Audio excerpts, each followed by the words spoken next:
Welcome back to Mr. Midnight. Tonight, we're going to Oregon, a place known for its beautiful forests and rainy cities. But what we found there is anything but beautiful.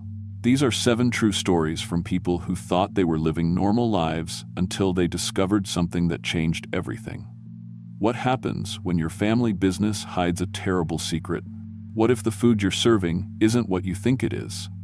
And what's really calling people to the edge of the cliffs on stormy nights? These people found out the hard way, and some of them are still running. If you're new to Mr. Midnight, hit subscribe and turn on notifications because we bring you real horror every single day. Now, before we start, I need to warn you, these stories get dark. Really dark. So, if you're ready, let's find out what's hiding in the shadows of Oregon.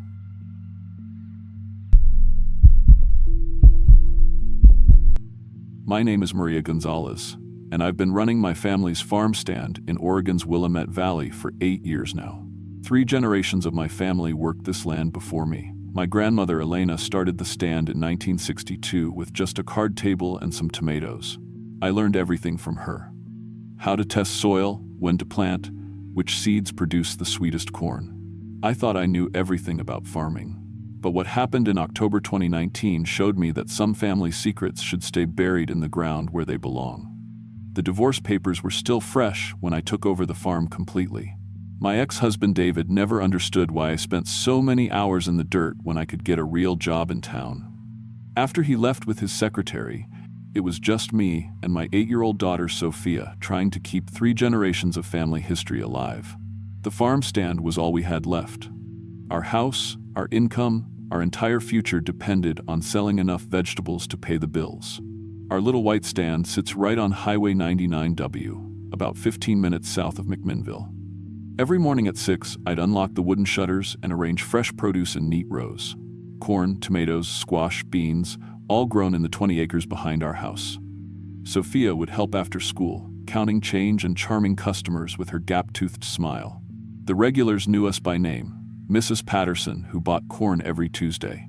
Bob Miller, who always wanted the biggest tomatoes. The young couple who drove down from Portland every weekend for our green beans. October was usually our best month. Harvest season brought crowds of people wanting pumpkins and winter squash. But 2019 felt different from the start. The weather had been strange all summer, too hot in July, then sudden cold snaps in August. My usual crops grew, but slowly, and the yields were smaller than normal. I was worried about making enough money to get through winter. That's when I remembered the box.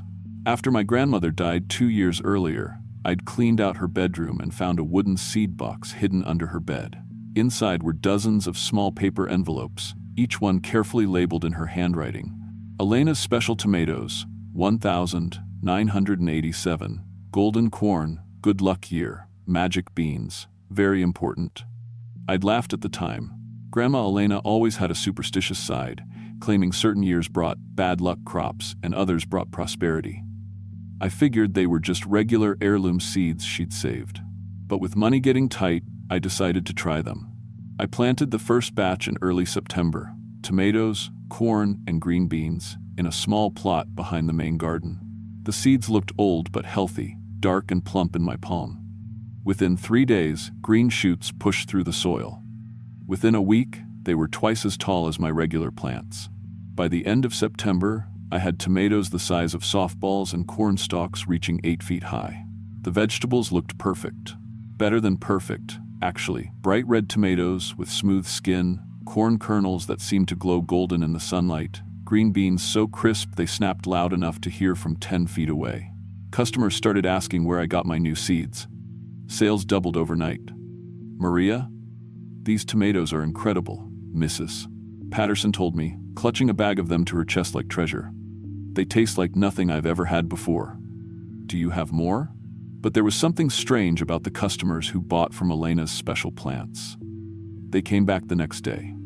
And the day after that, always asking for the same vegetables, always buying more than usual. Bob Miller, who normally bought 2 tomatoes per week, suddenly wanted 2 pounds.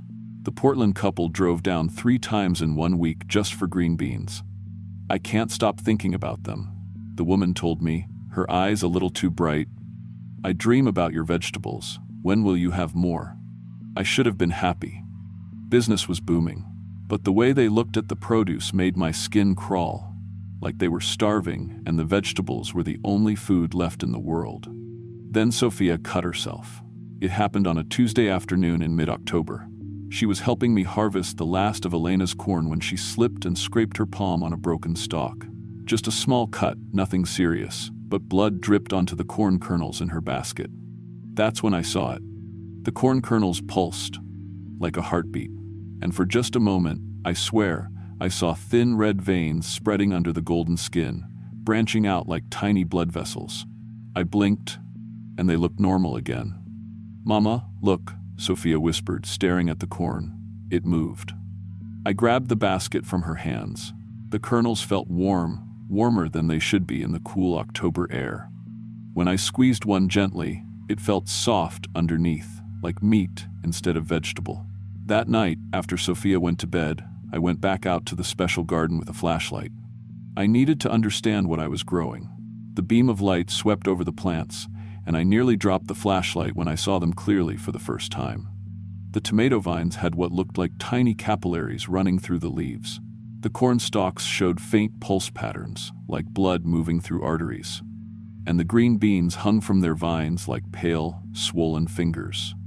I ran back to the house and locked the door. The next morning, I tried to convince myself it was just shadows and imagination. But when Mrs. Patterson arrived at 8 a.m. sharp, I noticed something different about her. Her skin looked healthier, almost glowing. Her gray hair seemed thicker, and when she smiled, I saw that her teeth looked sharper than I remembered. "Maria, dear, do you have any more of those wonderful tomatoes?" she asked sweetly. I'd been feeling so much better since I started eating them. So much more energetic. I sold her the tomatoes because I needed the money. But I watched her through the window as she walked to her car. She didn't wait to get home. She bit into one right there in the parking area, juice running down her chin like blood. The way she ate it, with her eyes closed and little moaning sounds, made my stomach turn. More regulars came that day, and they all looked the same, healthier, stronger, hungrier. They bought everything from Elena's special plot and kept asking when I'd have more. Bob Miller offered me double the normal price. The Portland couple brought friends and wanted to buy vegetables by the case. That evening, I finally looked for answers in the place I should have checked first, my grandmother's room. I'd boxed up most of her things, but I'd left her old desk alone. In the bottom drawer, under some faded tablecloths, I found a leather journal tied with string. Elena's handwriting filled every page, dating back to 1962. The hungry ones came again today. Mrs. Chen wanted more carrots. I can see the change in her face. She's getting younger. The special seeds are working like always. Mama's recipe never fails. Planted new batch in the back field. Added the special ingredient like Mama taught me. The soil here is so rich because of all the feeding over the years. Note, never let Maria know about the compost pile. She's too soft-hearted. But someone has to keep feeding the land when I'm gone. The seeds need proper nutrition to work. My hands shook as I turned the pages. Entry after entry described decades of growing these special vegetables, of customers who became healthier and stronger after eating them, of feeding the land with proper nutrition. And on the last page, written in my grandmother's shaky handwriting, was a note addressed to me, "Maria, if you're reading this, you've planted the special seeds. The family must continue. The land is hungry, and the people are hungry. Feed them both. The shed behind the old oak tree has what you need. Remember, we take care of our community, and they take care of us. This is how it's always been." The shed. I'd never paid attention to it before, just an old wooden building covered in ivy where Elena kept her private gardening supplies. But that night, with my grandmother's journal clutched in my hands, I walked out there with a flashlight. The smell hit me before I got the door open. Sweet and rotten at the same time, like fruit left too long in the sun. Inside, the smell was overwhelming. Bags of what looked like compost filled most of the space. But this wasn't normal compost. Mixed in with the dark soil, I could see pieces that looked wrong, too white, too smooth. Pieces that looked like bone. And in the corner, carefully organized in mason jars, were labels. Mrs. Thompson, 2015. Mike Williams, 2018. Jenny from Portland, 2019. I threw up right there in the doorway. The first truth crashed over me like ice water. The special vegetables didn't just make people healthier and younger, they made them crave human meat. And Elena had been feeding them exactly what they needed. For 60 years, she'd been growing vegetables using human remains as fertilizer, creating customers who would do anything to get more of her produce. And I'd been continuing the tradition without knowing it. I stumbled back to the house, my mind racing. The customers, their strange behavior, the way they looked at the vegetables, they were all slowly becoming cannibals. And Sophia had been helping me harvest. Sophia had eaten some of Elena's vegetables. I found Sophia in the kitchen, sitting at the table with a plate in front of her. On the plate were the raw green beans from yesterday's harvest, and she was eating them one by one with her fingers. "Sophia, honey, what are you doing?" She looked up at me with her father's brown eyes, but something else was behind them now. Something hungry. "They taste so good, Mama, better than anything else, and I found something in the backyard that makes them taste even better." She pointed to the window. Outside, under the moonlight, I could see a small mound of dirt with something white sticking out of it. "I buried Mr. Whiskers there yesterday," she said casually, after he stopped moving. "And today the beans growing near that spot taste the best." Mr. Whiskers was our neighbor's cat. He'd been missing for 3 days. "Sophia," I whispered. "The plants told me he would help them grow," she continued, crunching another green bean between her teeth. "They talk to me now, Mama. They tell me lots of things, like how Mrs. Patterson brings them special treats at night, and how you can make the vegetables even better if you know the right recipe." I backed toward the door, my heart pounding. My 8-year-old daughter, my sweet Sophia, who cried when we had to pull weeds because it might hurt them, had killed an animal to feed the plants, and she was talking about it like it was perfectly normal. The vegetables had already started changing her. I grabbed the gasoline can from the garage and ran to Elena's special garden. The plants seemed to sense me coming, leaves rustling without any wind, stalks swaying toward me like they were reaching out. I doused every row with gasoline, not caring about waste or fire safety. Behind me, I could hear Sophia screaming from the kitchen window. "No, Mama, you'll hurt them. They need us." But I struck a match anyway. The fire spread faster than normal fires should, roaring through the plants with an almost hungry sound. As the flames consumed Elena's crops, I swear I could hear something like screaming coming from the burning stalks. The smell wasn't just burning vegetation, it was burning meat. I kept one seed envelope in my pocket. Just one, hidden from the flames. Because when Sophia came running outside, crying and screaming about the burning plants, I saw her face in the firelight. She wasn't just upset, she was desperate, like someone watching their only source of food disappear. Her eyes had a wild, hungry look that reminded me too much of my regular customers. The fire took everything, the plants, the shed, Elena's journals. I told the fire department it was an electrical problem. Insurance covered the damages. We moved to Portland a month later, telling everyone we couldn't afford to keep the farm after the fire. But I kept that one envelope of seeds. Because Sophia still gets hungry in ways that regular food doesn't satisfy. And sometimes, late at night, I catch her staring at the neighbor's pets with that same calculating look she had when she told me about Mr. Whiskers. I opened a small restaurant in Southeast Portland. Elena's Kitchen, I called it. We serve very special dishes to very particular customers. People who find us through word of mouth, people who understand what they're really ordering when they ask for our heirloom vegetables. I grow the special produce in planters on the roof, using compost that I source very carefully from people who won't be missed. The customers pay premium prices and never ask questions about ingredients. And Sophia helps in the kitchen now, learning the family recipes that Elena never taught me directly. She's learned to control her hunger better, channeling it into cooking instead of hunting neighborhood pets. The customers love her enthusiasm for the craft. I tell myself I'm protecting her, giving her a safe way to satisfy the needs that Elena's vegetables created in her. But late at night, when I watch my 12-year-old daughter carefully prepare special meals for customers who would eat human flesh if it was served to them directly, I know the truth. I'm not protecting Sophia from the family curse. I'm teaching her to embrace it. The Gonzalez family farm stand might be gone, but Elena's legacy continues in the heart of Portland. And sometimes, when I'm closing up the restaurant at night, I can almost hear my grandmother's voice in the wind, whispering the same words she used to say when I was Sophia's age. We take care of our community, Mija. And they take care of us. That's the way it's always been.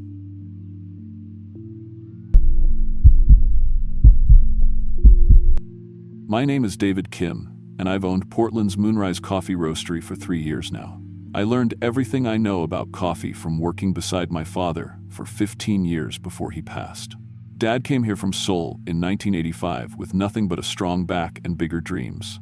He worked as a dishwasher at this very building when it was still Romano's Italian restaurant, saving every penny for 30 years until he had enough to help me buy the place and turn it into what we both dreamed of, a real coffee shop that brought people together. I roast small batches by hand, source beans from farms around the world, and work 16-hour days to keep the lights on. The shop is everything to me.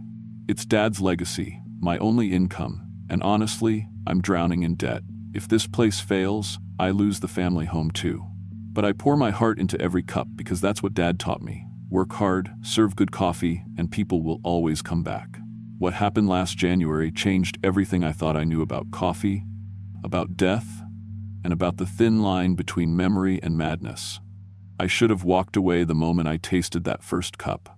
But when you're desperate to save everything you love, you make choices that haunt you forever. The morning of January 15th, 2020, started like any other. Portland's winter rain drummed against the windows while I fired up the ancient Probat roaster Dad and I restored together. The machine's German engineering from 1954 still purred like a kitten, filling the shop with warmth and the rich smell of roasting beans. I was expecting a new shipment from my supplier, Marcus Chen, who ran Global Bean Network out of an industrial warehouse near the airport. Marcus had been in the coffee import business for 20 years and always delivered quality beans at prices I could actually afford. Small roasters like me depended on guys like Marcus to stay competitive with the big chains. My usual morning routine involved checking the moisture content of yesterday's roasts, updating the chalkboard menu, and brewing a pot of our signature blend for the early commuters. The shop occupied the ground floor of a 1,2920 seconds brick building in southeast Portland. 20 small tables filled the main room, with my roasting area visible behind a glass partition so customers could watch the process. The delivery truck pulled up right at 8 a.m. Marcus's driver, a quiet guy named Tony, wheeled in 3 burlap sacks on a hand truck. New Ethiopian variety, he said, handing me the paperwork. Marcus says this one's special, grown in volcanic soil. I signed the invoice. $847 for 60 pounds of green beans. More than I usually spent. But Ethiopian coffee commanded premium prices, and I needed something unique to attract new customers. Business had been slow since Starbucks opened 2 blocks away. The beans looked perfect. Medium-sized, uniform color, that fresh, grassy smell of quality green coffee. I pulled a small sample to test roast while Tony unloaded. The paperwork listed the farm as Eternal Rest Cooperative in the Sidamo region. I'd never heard of them, but new farms entered the specialty market all the time. Around noon, I roasted a small batch to test the flavor profile. The beans behaved normally, first crack at exactly 8 minutes, second crack starting at 11 minutes. I pulled them at 12 minutes for a medium roast, perfect for bringing out Ethiopian characteristics. But something felt off during the cooling process. Usually, coffee gives off a nutty, caramelized aroma while cooling. This batch smelled different, earthy, almost metallic. Like old coins or wet concrete. I figured it might be the volcanic soil Marcus mentioned. I ground a small portion and brewed a single cup using my pour-over setup. The coffee looked normal, dark amber with good clarity. The first sip hit my palate with expected Ethiopian notes. Bright acidity, floral undertones. Then something else rushed in like a wave. Suddenly, I was 7 years old, standing in a kitchen I'd never seen before. A woman with gray hair was making pancakes, humming a song I somehow knew all the words to. The smell of bacon filled my nose, even though I was still holding the coffee cup. I could feel morning sunlight warming my small shoulders. Then I was back in my shop, gasping. The coffee cup had slipped from my hands, shattering on the concrete floor. My heart hammered against my ribs. What the hell just happened? I told myself it was stress. I'd been working too hard, sleeping too little. Maybe low blood sugar caused some kind of hallucination. I cleaned up the broken cup and tried to focus on the lunch rush. But I couldn't shake the image of that kitchen, or the feeling that the memory belonged to someone named Harold, who loved his wife's pancakes more than anything in the world. Over the next few days, I roasted the rest of the Ethiopian beans in normal batches. Customers loved the coffee. Mrs. Patterson, who came in every morning for a decaf latte, said it was the best coffee she'd ever tasted. "It reminds me of my grandmother's house," she said, tears forming in her eyes. James, a regular who worked at the bank downtown, ordered 3 bags to take home. "This coffee makes me feel connected to something," he said, "like I can remember things I never experienced. I should have paid attention to their words. Should have noticed how their eyes looked distant when they drank it, like they were seeing things that weren't there. But the money was too good. I sold more coffee that week than in the previous month combined. I actually made my rent payment on time for once. Then I started experiencing the memories myself. Every time I cupped a batch to check quality, which roasters do constantly, another life would flood my mind. I lived as Margaret, a school teacher from the 1962nd who died regretting never having children. I became Thomas, a construction worker who fell from a building in 1987, feeling his terror as the ground rushed toward him. The memories weren't just images. I felt their emotions, knew their secrets, experienced their final moments. Margaret's loneliness, Thomas's fear. A woman named Susan who drowned in the Columbia River and whose last thought was sorrow for her unfinished novel. I tried switching to different beans, but customers kept asking for that special Ethiopian. Some people drove from across the city just to buy it. They'd sit in the shop for hours, sipping slowly, with expressions I can only describe as hungry. That's when I realized they were experiencing the memories too. Mrs. Patterson was living as her grandmother. James was connecting with his father, who died when James was 3. They weren't just drinking coffee, they were drinking the past. I called Marcus to ask about the farm. "Eternal Rest Cooperative," he said. "Family operation. They've developed unique growing methods using local soil amendments." "What kind of amendments?" "Organic material. Look, David, you're my best customer for this product. People are calling me from all over Oregon asking where they can buy it. Whatever you're doing with those beans, keep it up." But I needed to know more. That night, I stayed late researching the farm online. I found nothing. No website, no export records, no mention in any coffee trade publications. Eternal Rest Cooperative didn't seem to exist. I dug deeper, searching Ethiopian agricultural records through the embassy website. Finally, I found a reference in a land use document from 2018. The property listed as Eternal Rest Cooperative had been purchased by an American company called Memorial Gardens Import-Export.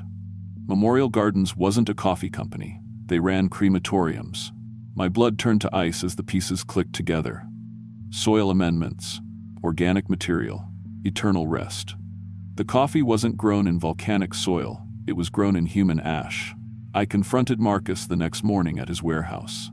The building sat in an industrial area near the airport, surrounded by shipping containers and freight trucks. Inside, hundreds of burlap bags lined the walls, labeled with farm names from around the world. "You need to tell me the truth about Eternal Rest," I said. Marcus was a thin man in his 50s, with calloused hands and tired eyes. He looked at me for a long moment, then walked to a small office in the back of the warehouse. "Close the door," he said. He pulled out a file folder thick with documents, shipping manifests, payment records, laboratory reports. "I've been in this business for 20 years, he said. "Coffee prices keep dropping. Small importers like me can't compete with the big guys anymore.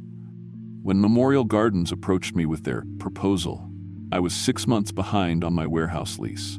"What proposal?" "They process cremated remains for funeral homes all over the Pacific Northwest.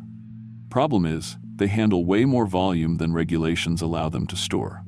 They needed a disposal method that wouldn't attract attention." My stomach turned. "So you helped them dump human ashes on coffee farms?" "Not dump, mix. They developed a process to combine cremated remains with volcanic ash and other soil amendments.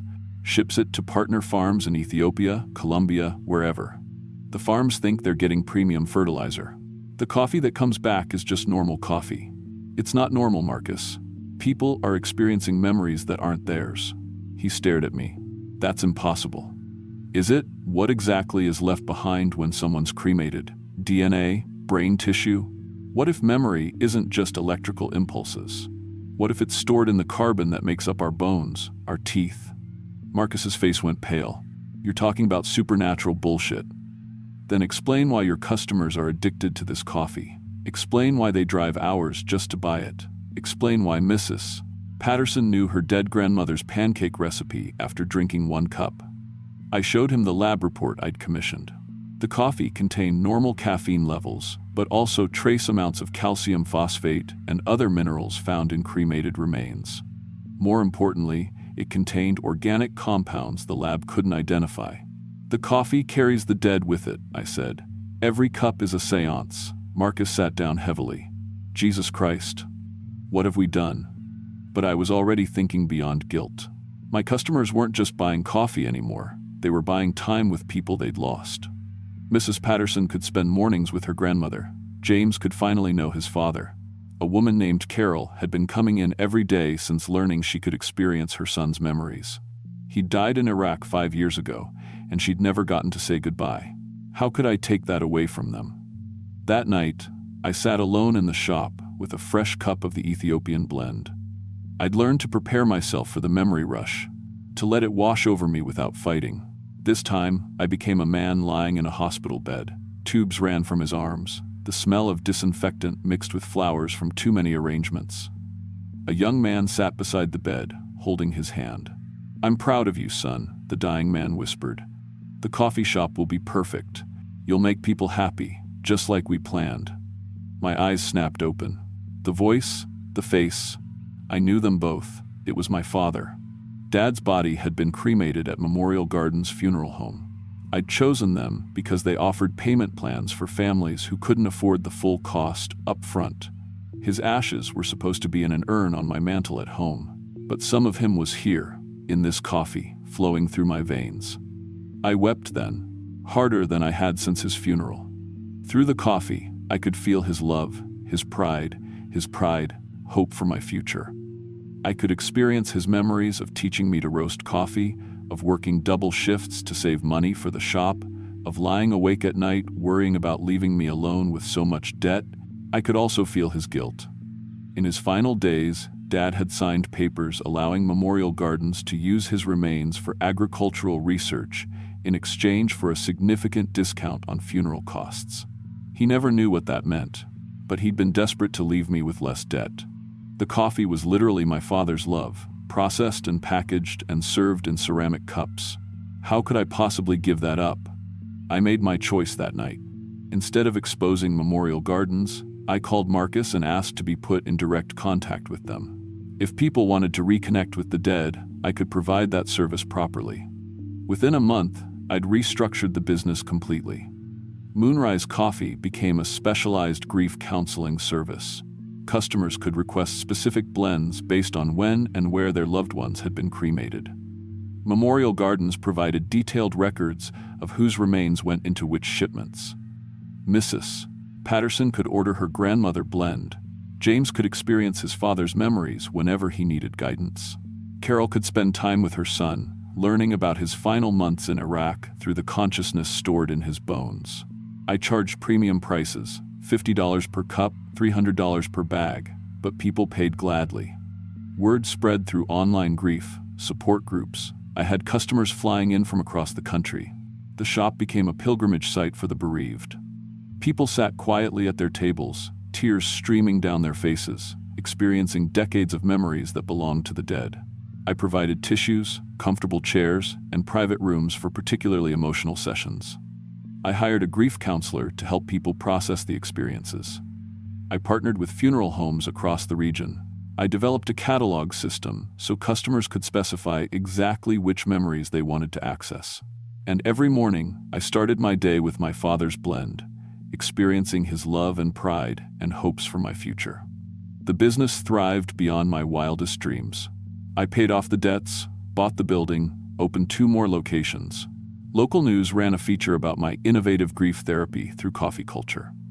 But late at night, when I was alone in the shop, I sometimes wondered who I really was anymore. After 3 years of drinking the dead, my own memories had started to blur. Was this thought mine, or did it belong to Harold, who loved pancakes? Was this fear mine, or Thomas's, as he fell from the building? I don't know where David Kim ends and the collective consciousness of Memorial Gardens begins.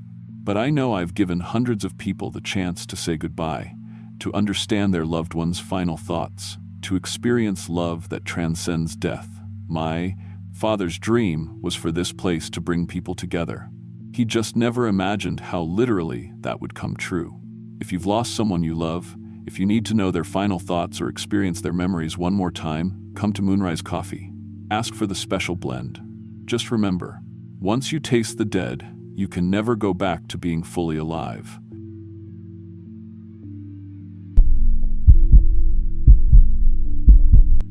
My name is Jennifer Walsh, and I've been working in hotel housekeeping for 18 years. I started right after high school, cleaning rooms at a small motel in Portland. Over the years, I worked my way up to supervisor positions at bigger hotels, learning everything about laundry systems, room turnover schedules, and dealing with every kind of mess guests can make. I've cleaned up after food poisoning incidents, walked in on affairs, and found everything from drugs to dead pets left behind in rooms. But what happened in September 2018 at Crater Lake Lodge changed everything I thought I knew about the hospitality industry. Some guests, I learned, never really check out. The lodge sits right on the rim of Crater Lake. This massive blue lake formed in an ancient volcano. It's one of those historic national park hotels, built in 1915 with thick stone walls and wooden beams that creak in the wind. During peak season, we'd have a full staff of 20 housekeepers, but September was different. Most tourists were gone, kids back in school. The lodge kept just 5 rooms occupied, and only 3 of us on staff: me, Rosa the day supervisor, and Bill the maintenance guy. I took the job 2 years earlier because it came with employee housing, a small cabin behind the lodge. After my husband Mike died from cancer, I was drowning in medical debt. The insurance covered most of it, but not everything. Not the experimental treatments we tried at the end. Not the ambulance rides. Not the special equipment we rented for home care. I was working 3 jobs: housekeeping at the lodge, weekend shifts at a diner in Klamath Falls, and cleaning offices twice a week. My 2 boys, Tyler and Marcus, were 16 and 14 then. They needed me home, but they also needed me to work. The lodge was special to Mike and me. We honeymooned there 20 years ago, stayed in room 217 with the lake view. Mike loved the history, how Native Americans considered the lake sacred, called it a place where spirits lived. He'd sit on our balcony for hours, just staring at that impossibly blue water. When I started working there, cleaning those same rooms we'd stayed in as newlyweds, it felt like being close to him again. Pathetic maybe, but grief makes you hold on to anything. My daily routine was simple. Rosa would give me the checkout list each morning, usually just 2 or 3 rooms during off-season. I'd start with my cart: fresh linens, towels, cleaning supplies, vacuum. Standard turnover took about 45 minutes per room. Strip beds, clean bathroom, dust furniture, vacuum, restock amenities. The lodge used old-fashioned metal keys instead of card readers, which guests loved for the authentic feel. Room 217 came up on my list that Tuesday morning. The guests had stayed a full week, the Hendersons from Sacramento, nice couple in their 60s. I'd seen them at breakfast a few times, chatting with other guests about hiking trails and photography spots. The words, "Husband tipped me $20 when I brought extra towels." I knocked and called out housekeeping, like always. No answer. According to my list, they'd checked out at 11. It was almost noon. I used my master key and opened the door. "Hello?" "Housekeeping." The room was wrong immediately. Not messy, wrong, the opposite, too clean. The beds were perfectly made with hospital corners I hadn't done. The towels hung precisely even. No luggage, no personal items, but also no signs anyone had actually packed and left. Most guests leave some trace: a forgotten phone charger, coffee ring on the nightstand, damp towels from last showers. This room looked like a hotel catalog photo. I found the first strange thing in the bathroom: a pile of what looked like thick, wet fabric in the corner behind the toilet. Gray-green material that felt cold and slimy. It reminded me of old wet suits, but heavier. When I lifted it with my rubber gloves, lake water dripped out. Actual lake water. I could smell that distinct mineral scent Crater Lake had. The fabric was roughly person-shaped, like someone had molted out of a human costume. I told myself a guest had brought some kind of diving equipment, maybe from another lake, and forgot it. Weird, but I'd seen stranger things left behind. I bagged it for lost and found and finished cleaning the room, but the whole time I felt watched. Not uncommon in old hotels, they all have their ghost stories. Still, I kept checking the balcony door, making sure it was locked. That afternoon, Rosa showed me the new reservation book. The Hendersons had extended their stay another week. They were still in 217. But I just cleaned their room, I said. It was empty. Their stuff was gone. Rosa frowned and called the front desk. After a few minutes on hold, she hung up, looking confused. Computer shows they never checked out. Says they went down to the lake for a day hike this morning. Should be back by dinner. I knew something was wrong, but couldn't explain what. Maybe the Hendersons had decided to extend last minute and packed up for cleaning? Rich guests sometimes did weird things. That evening, I saw them in the dining room. Same table they always used, same clothes they'd worn all week, but something was off about their faces. Too smooth, like wax figures. And they moved slowly, carefully, like they were concentrating on each step. Mr. Henderson waved at me, same friendly smile, but his eyes looked empty. Flat black, like lake stones. The weird incidents kept happening. Guests would be on my cleaning list as checked out, but their rooms would be impossibly clean and they'd still be registered. I'd find more of that strange wet fabric, sometimes in closets, sometimes under beds. Always cold, always smelling like the lake. My key card started malfunctioning on certain rooms. The old metal locks would jam, like something was holding them from inside. When they finally opened, the rooms would be perfect again. Too perfect. I started paying closer attention to the guests. The Hendersons weren't the only ones acting strange. The young couple in 203, the Patels, moved with that same careful deliberation. Their skin had a grayish tint under the lobby lighting, and their voices sounded hollow, like they were speaking from the bottom of a well. The elderly man in 115, Mr. Chen, had been there 3 weeks. I'd cleaned his room dozens of times, but I'd never seen him eat anything. He'd sit in the dining room, moving food around his plate, but never actually taking a bite. I mentioned it to Rosa, but she just shrugged. Off-season guests are always weird. That's why they come when nobody else does. But I couldn't shake the feeling that something was hunting in our hotel. The night everything changed. I was doing late cleaning because our commercial washer had broken down. I was running behind, still had 2 rooms left on my list at almost 10 p.m. The lodge was quiet except for the wind and the old building settling. Room 203 was supposed to be empty. The Patels were listed as checked out that afternoon. I used my key and stepped inside, calling out just in case. I heard wet, sliding sounds from the bathroom, like someone dragging a heavy tarp across tile. I should have left. Should have called security, even though we didn't really have security, just Bill, who doubled as night watchman. Instead, I grabbed my cleaning spray, ridiculous, but it was all I had, and crept toward the bathroom door. The sound stopped. I pushed the door open and saw Mrs. Patel standing in front of the mirror. Her back was to me, but I could see her reflection clearly. She was peeling off her skin. Not cutting or tearing, peeling, like a wetsuit. The skin came away in one piece, revealing something underneath that wasn't human. It looked like lake water, given shape, dark and flowing, with sediment swirling inside where organs should be. Her real face was a shifting mass of water and mud, with 2 black holes where eyes might be. In the mirror, she saw me watching. The thing that had been wearing Mrs. Patel's skin turned around slowly. When it spoke, its voice was like water flowing over rocks. "You weren't supposed to see this." I ran. I made it to the main lobby before I heard footsteps behind me. Wet, slapping sounds on the wooden floor. The front desk was empty. Bill was probably in the basement checking the boiler. "Jennifer." The voice came from everywhere at once now. Not just Mrs. Patel, but all the guests.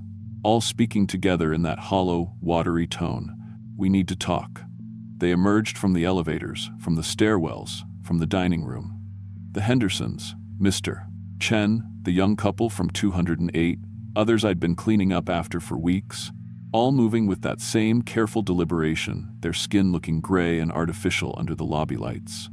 "You've been very helpful," Mr. Henderson said. His voice was the worst because I remembered how it used to sound when he was actually human. "So thorough with your cleaning. You never asked questions about what you found." "The fabric," I whispered. "Our former selves, Mrs. Patel said. "We shed them after consumption. You disposed of the evidence so efficiently." My legs felt weak. "The guests, the real guests, gone," Mr. Chen said. "We took their forms, their memories, their reservations. We've been living their lives, preparing to take their places in the world outside." That's when I realized the truth that made me sick. "How long?" 2 years, the Henderson thing said. "Since you started working here, you made our work so much easier. 2 years. I'd been cleaning up after murders for 2 years, thinking I was just doing my job. But now you know," the Patel thing said, "which creates a problem." They started moving closer, and I backed toward the main entrance. But the doors wouldn't open. The electronic locks had engaged. "We could offer you a choice," Mr. Henderson said. "Join us willingly, and we'll preserve your memories, your personality. You'll still be Jennifer, just improved. Eternal. What's the alternative? We take your form anyway, but without your cooperation, we only get the surface." Your boys would notice eventually that their mother had become something else. My boys, Tyler and Marcus, home alone in our little cabin, probably staying up too late playing video games. "Speaking of your sons," the Chen thing said, and my blood turned to ice. "We sent someone to visit them, just in case you tried to run." "No." The word came out as barely a whisper. "A friend of theirs. Someone they trust completely." They stood aside, and another figure walked out from the shadows of the dining room. Tall, familiar walk, that crooked smile I'd fallen in love with 20 years ago. Mike. My husband looked exactly like he had before the cancer. Healthy, strong, wearing the flannel shirt I'd buried him in. But his eyes had that same flat blackness as the others. "Hey Jen," he said, and his voice was perfect. Every inflection, every warm tone I'd missed for 2 years. The boys were so happy to see me. They've grown so much, I couldn't breathe. It was impossible, but he was standing right there. "How?" I managed. "We've been studying your memories," the Mike thing said. "Learning who you loved, who you missed." We found his form in the deepest part of the lake, preserved by the cold and the mineral content. It just needed animation. The boys? Safe, for now, but confused. They think I came back to them, think it's a miracle. He stepped closer, and I could smell his cologne, the same brand he'd worn since we were dating. "This could be real, Jen. We could be a family again. You're not him. I have his memories, his feelings for you, his love for Tyler and Marcus." The broth thing wearing my husband's face reached out like he used to when I was upset. "I remember our honeymoon in room 217. How you cried the first time you saw the lake because it was so beautiful. How I promised we'd come back for our 20th anniversary. We never made it to our 20th anniversary. Mike died 6 months before. I can give you forever," he said. "All of us together, no more medical debt, no more working 3 jobs. The boys would never have to worry about losing another parent." I wanted to believe it so badly it physically hurt. 2 years of grief and loneliness and financial stress, and here was Mike offering to take it all away. But I thought about Tyler and Marcus, waiting at home for their mother to come back from work. They'd already lost their father. They deserved to keep their real mother, not some lake thing wearing her skin. "What do you really want?" I asked. The pretense dropped. All the fake warmth left Mike's face. "To feed," the Henderson thing said. "The lake has been dormant too long. We need life force to return to our true strength. Human forms are just tools." "But we're practical," the Patel thing added. "This lodge provides perfect hunting. Isolated guests, minimal staff, natural cover story for disappearances. People expect others to get lost in the wilderness. And you've been the perfect accomplice," Mike said coldly. "Cleaning up our mess, never questioning the inconsistencies. We were planning to keep you indefinitely. Until tonight. Until tonight." I thought about the layout of the lodge. The basement where they stored their shed skins. The old building's electrical system. the propane lines for the kitchen and heating. "I need to see my boys first," I said, "before I decide." They exchanged glances with those empty black eyes. "Very well," Mike said. "But remember, we already have someone watching them." We walked outside together, this procession of fake guests and my dead husband. The night air was freezing, and the lake stretched out below us like a black mirror under the stars. Our cabin was a quarter-mile down the service road. Lights were on in the kitchen and living room. I could see Tyler's silhouette in the window, probably making his famous late-night grilled cheese sandwiches. Mike knocked on the door. "Boys, your mom's home." The door opened, and Tyler's face lit up when he saw me. Then he spotted Mike, and his expression became confused, hopeful, scared all at once. "Mom, Dad's here." He came back. Behind Tyler, Marcus appeared in the doorway. My younger son looked exactly like Mike had at that age. Seeing them standing together, the real boy and the fake father, broke something inside me. "I know, honey," I said carefully. "Can I talk to Dad alone for a minute?" "We'll be right back," Mike told the boys. "Just need to discuss some things with your mother." We walked back toward the lodge, the creatures following at a distance. Mike's hand found mine, cold but perfectly familiar. "Choose, Jennifer," he said quietly. "Join us willingly, and I promise your boys will never know the difference. They'll have both parents, forever." I thought about what forever meant.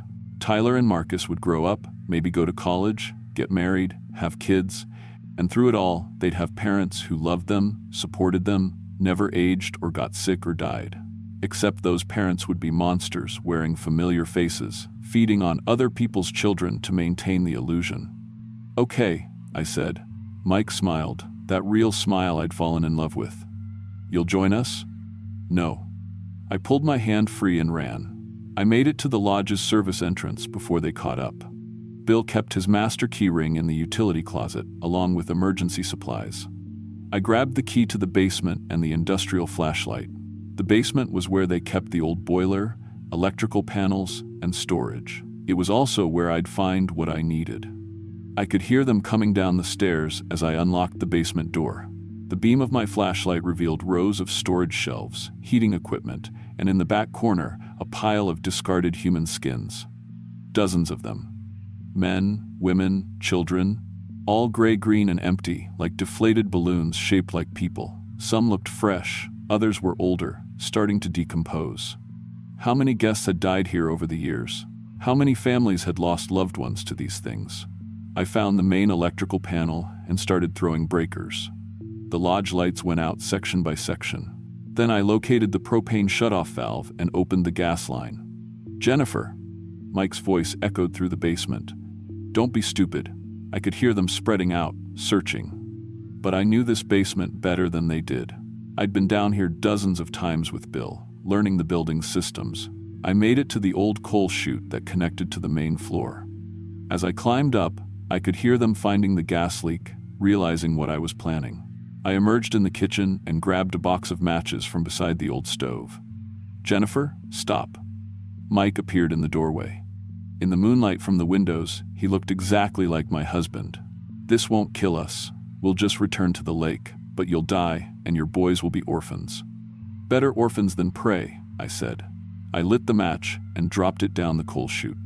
The explosion threw me across the kitchen and shattered every window on the ground floor. The basement became an inferno, and I could hear inhuman shrieking as the stored skins burned. When I made it outside, the lodge was fully engulfed. The flames reflected off the lake like a second fire burning underwater. The creatures staggered out of the building, their human disguises melting away. Without the stored skins, they couldn't maintain their forms. They dissolved into pools of dark water and sediment, flowing back toward the lake. Mike was the last to emerge. Even as his borrowed skin burned away, he looked at me with those empty black eyes. "You've doomed your children," he said in a voice like drowning. "We know where they live." Then he melted too and flowed down the hillside toward the water. I ran back to the cabin, expecting to find Tyler and Marcus dead or missing. Instead, I found them asleep on the couch, Marcus curled up against his older brother.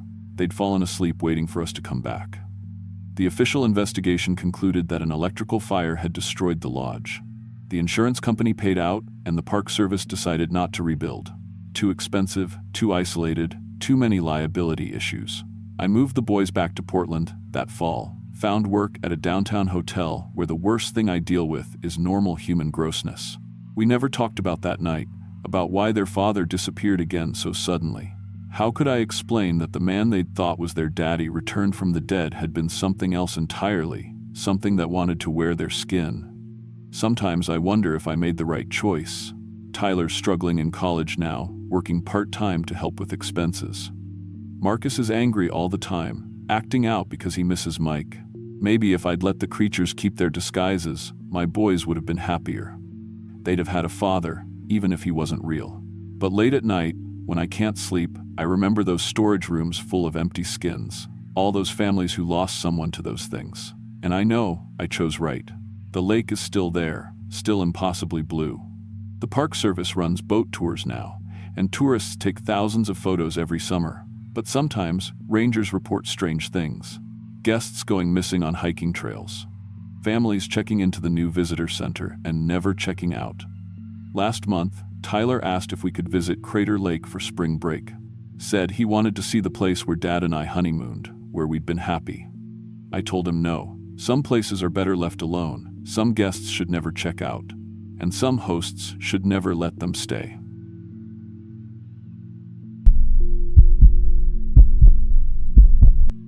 My name is Carlos Rodriguez, and I've been running food trucks for 15 years. I started with a beat-up cart selling tacos outside construction sites, working 18-hour days just to make rent. Now I own Abuela's Kitchen, the most popular truck in the Southeast Portland pod. I serve my grandmother's authentic Mexican recipes to lines of customers every single day. I've fed thousands of people, helped dozens of immigrant families start their own businesses, and saved enough money to send my daughter Maria to college next year. But what happened in July 2020 changed everything I thought I knew about the food industry in Portland. What I discovered wasn't just criminal, it was evil beyond anything I could imagine. The food truck pod on Division Street was my second home. 27 trucks packed into a converted lot, serving everything from Korean BBQ to vegan donuts. We all knew each other's kids, covered for each other during emergencies, and shared supplies when someone ran short. The city health department visited monthly for routine inspections. Same guys, same clipboards, same questions about refrigeration temperatures and hand washing stations. I worked every day from 5 in the morning until midnight. Maria helped after school, taking orders while I cooked. The truck was our family's entire future. Every dollar saved was another step toward the American dream my grandmother told me about before she died. The recipes I used were hers, passed down through 4 generations. The green salsa that made people cry with happiness. The carnitas that took 8 hours to cook perfectly. The mole that required 23 ingredients mixed in exactly the right order. These weren't just recipes. They were my family's survival. Our proof that we belonged in this country. July was our busiest month. The lunch crowds were huge, and I'd started catering special events for some of Portland's high-end restaurants. They paid premium prices for what they called authentic street food experiences for their wealthy customers.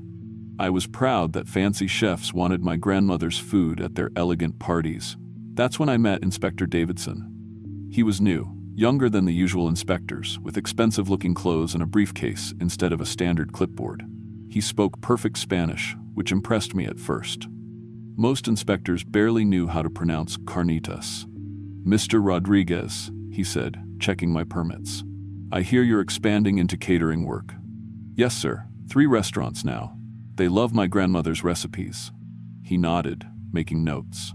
"I might have some additional opportunities for you. Premium events, very exclusive clientele." I was excited. More catering meant more money for Maria's college fund. That night, he returned with a cooler full of meat. "Special beef," he said, "grass-fed, organic. The restaurants pay extra for this quality. I can get you wholesale prices, but you have to use it for the catering jobs only." The meat looked expensive, dark red, perfectly marbled. I'd never seen beef cut quite like this, but Davidson assured me it was the highest grade available. The restaurants would expect this quality for their premium events. I used the special beef for my first catering job the next week, The carnitas came out differently than usual, richer, more complex. The customers raved about the flavor. The restaurant ordered double portions for their next event. But something bothered me about the meat. The texture was different. The way it cooked was strange, and there was a taste underneath the seasonings that I couldn't identify. It reminded me of something from my childhood in Guadalajara, something I'd tried hard to forget. When I was 8 years old, during the worst of the cartel violence, my family hid in our basement for 3 days. We ran out of food, and a neighbor brought us meat from somewhere. My mother cooked it without asking questions. We were starving. But even as a child, I knew something was wrong with that meat. It tasted like fear, like desperation, like something that wasn't supposed to be food. The special beef tasted exactly the same. I tried to push the thought away. I was being paranoid. Childhood trauma makes you imagine things. This was expensive American beef from legitimate suppliers. Inspector Davidson had all the proper documentation, but then other food truck owners started disappearing. Miguel from the pupusa truck failed his inspection in early August. Something about improper storage temperatures, though his refrigeration had always been perfect. He couldn't afford the fines and had to close down. Nobody had seen him since. Carmen from the tamale cart disappeared after a surprise inspection. Her truck sat empty for weeks before someone hauled it away. Her family said she'd gone back to Mexico suddenly, but Carmen had 3 kids in Portland schools. She would never leave them. Jose from the elote stand vanished after failing an inspection for unsanitary conditions. I'd eaten at his cart hundreds of times. It was always spotless. All 3 inspections were conducted by Davidson.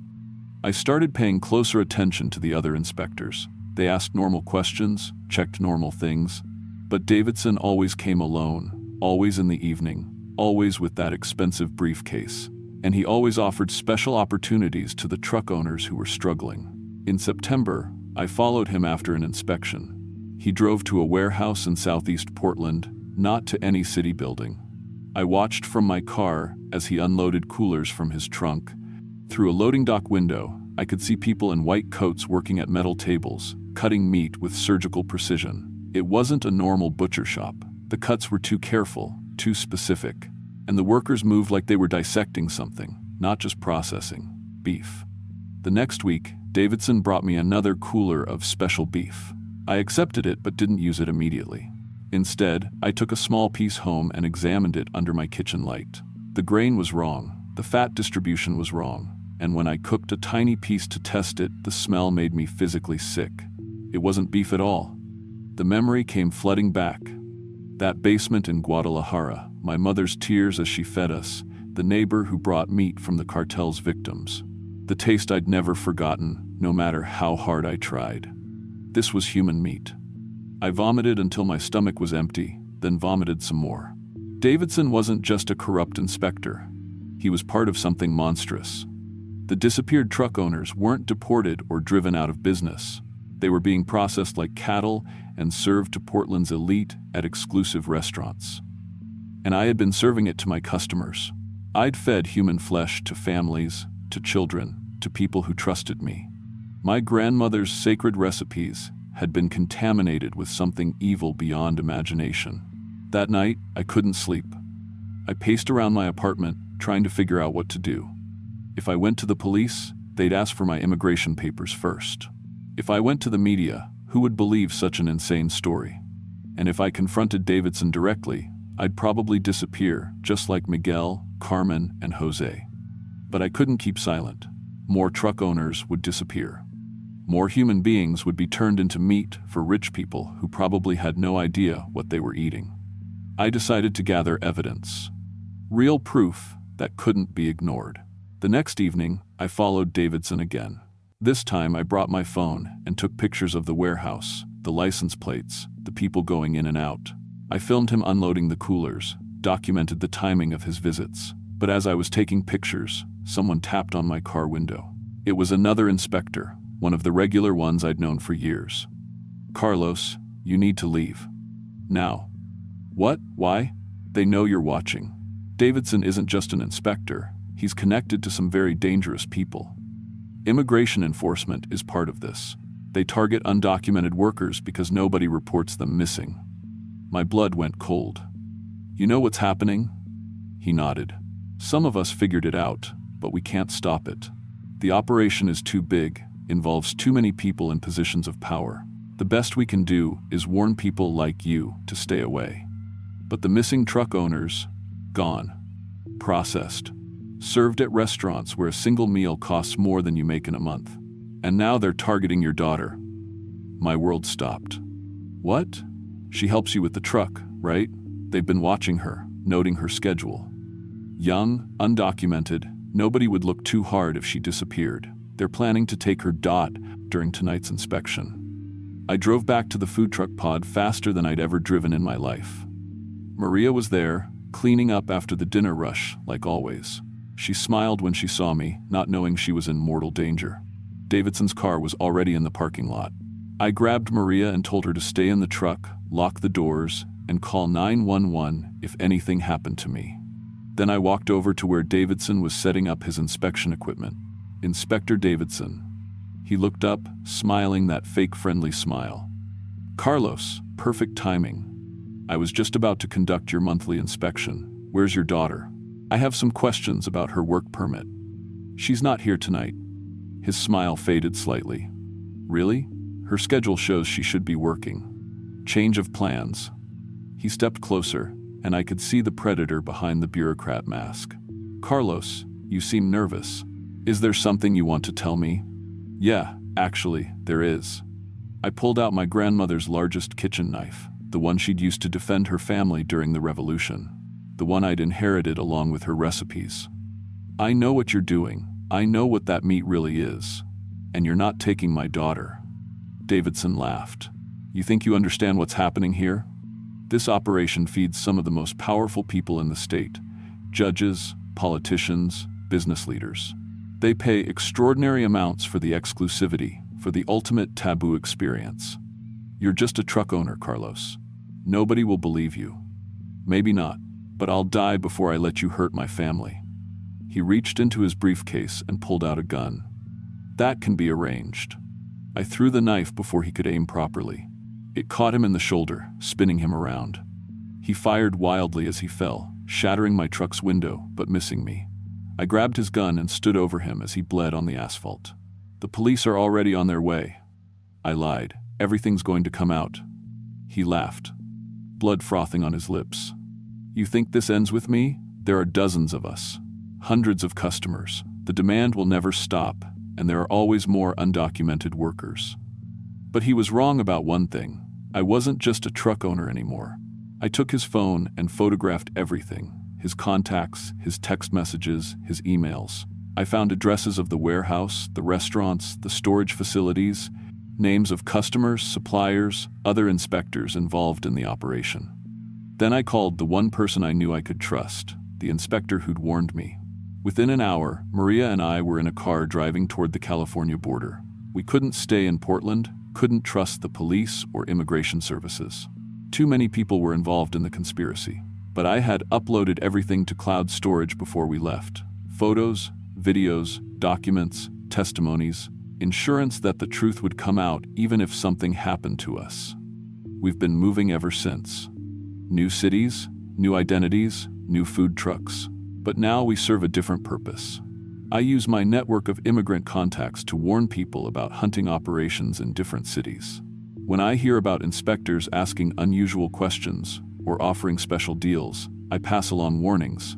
When other truck owners start disappearing, I help their families escape before they become victims. My truck has become a mobile warning system, a way to protect people who have no legal protection. The Portland operation was shut down 6 months after we fled. The federal investigation found evidence of at least 37 victims, but I know the real number was much higher. Several restaurants were closed, a few low-level people were arrested. But the customers? The wealthy people who paid premium prices for human flesh? Most of them were never identified, never charged. They had too much money, too many connections. And I know similar operations exist in other cities. Maria starts college next month. Not in Portland like we'd planned, but in a small town where nobody asks too many questions. She wants to study criminal justice now, to help protect people like us. My grandmother's recipes still feed people, but they've taken on a new meaning. Every meal is an act of resistance, a declaration that we deserve to exist with dignity and safety. Every day, I serve food to people who remind me that most human beings are good, that they would be horrified to know what some among them are capable of. But late at night, when I'm cleaning the truck alone, I still remember the taste of that special beef. I remember the customers who complimented the rich flavor of those catered meals. And I know that somewhere out there, the hunting continues.